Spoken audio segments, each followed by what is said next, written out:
আজকে হচ্ছে ছুটির দিন, সানডে আজ। তো রোজ রোজ আর বাড়িতে রান্না করতে ভালো লাগে না, আর শীতেরও দিনে একটু একটু বিরিয়ানি খেতে বা কিছু কিছু খেতে ইচ্ছা করে বাইরের খাবার।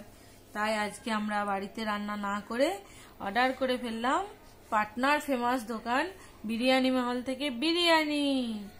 আর হচ্ছে আমার আজকে কেন জানি একটু মাটন খেতে ইচ্ছা হলো, ছেলেরও মাটন, সেজন্য দুটো মাটন বিরিয়ানি। আর হাজবেন্ড মাটন অত খেতে পছন্দ করে না, তার জন্য এ হচ্ছে চিকেন বিরিয়ানি।